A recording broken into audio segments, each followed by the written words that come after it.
de notre test de la tablette HP Sled 10 HD. Donc on va voir là toutes les caractéristiques techniques de cette tablette, mais pour faire un rapide résumé sur les spécifications de cette tablette, en gros c'est quasiment comme une Samsung Galaxy Tab 3, l'avant-dernière génération là, parce qu'il y a la Galaxy Tab 4 qui vont bientôt sortir, mais ça se positionne en fait quasiment comme une Samsung Galaxy Tab 3, comme on va le voir ensemble. Donc on a une dalle de 10,1 pouces, avec une résolution donc de 1280 par 800. Ça va, l'écran est assez lumineux, on fait beaucoup mieux aujourd'hui, mais c'est largement suffisant pour regarder des films ou surfer sur le web. Pour jouer à des jeux vidéo 3D, etc., c'est quand même insuffisant, mais pour une utilisation quotidienne de surf sur le web, traitement texte, etc., ça suffit. Donc on a bien une dalle de 10,1 pouces. Ensuite, à l'intérieur de la bécane, donc c'est un processeur en fait ARM Cortex A9. Donc c'est un Marvell avec double cœur.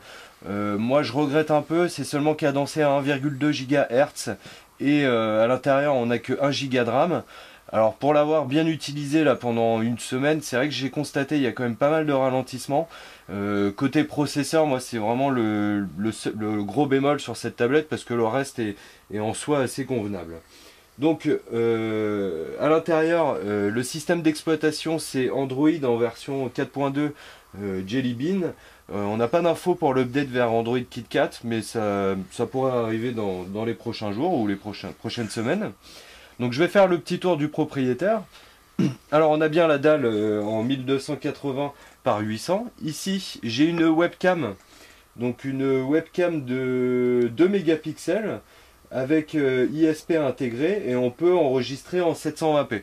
C'est ce qu'il faut pour faire de la visioconférence. C'est pas extraordinaire, mais ça fait l'affaire. À l'arrière, je vais passer tout de suite. Donc là, vous voyez, nous, on a la version rouge. Ça, c'est le côté assez sympa, en fait, de cette tablette, parce qu'on peut avoir différents coloris.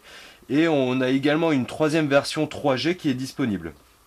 Donc là, on a la rouge, il y a la version argentée ou version grise. Ici, on a un APN, donc lui qui est pas trop mal, puisqu'il est de 5 mégapixels, avec ISP intégré également. Et l'enregistrement, lui, il peut être en HD, en 1080p. Juste là, en haut à gauche, c'est le bouton Power On-Off. Ici, de l'autre extrémité, côté droit, on a l'entrée pour les écouteurs, donc entrée jack 3,5 mm. Ici, donc j'ai un petit loquet, je vais l'ouvrir ensemble, je découvre. Donc, on a ici un emplacement pour ajouter une carte micro SD. Donc là, en fait, c'est pour augmenter l'espace de stockage à l'intérieur de votre tablette. Ici, en fait, vous pouvez ajouter des cartes micro SD jusqu'à 32 Go. J'ai testé avec une 64, ça supporte pas. Là, on a un autre emplacement, donc c'est pour la version 3G. Il n'y a pas de version 4G, c'est uniquement 3G. Mais nous, donc, comme on a la version Wi-Fi only, on n'a pas l'accès pour une carte micro SIM. Donc voilà, ça c'est un bon point quand même de pouvoir ajouter une carte micro SD pour mettre des films, du contenu, peu importe tout ce que vous avez. Je passe donc à la partie inférieure de la tablette. Ici, on a l'emplacement pour le micro USB. Donc c'est pour recharger votre tablette ou pour transférer donc des données de votre tablette vers votre PC. Vous avez ici l'emplacement micro USB. Ici, on retrouve, donc comme pour la Sled 8 ou la Sled 7 Pro qui viennent de sortir, on a les deux haut-parleurs, donc stéréo, qui fonctionnent avec la technologie donc chère à HP, Beats Audio, pour un son en fait amélioré de vos haut-parleurs.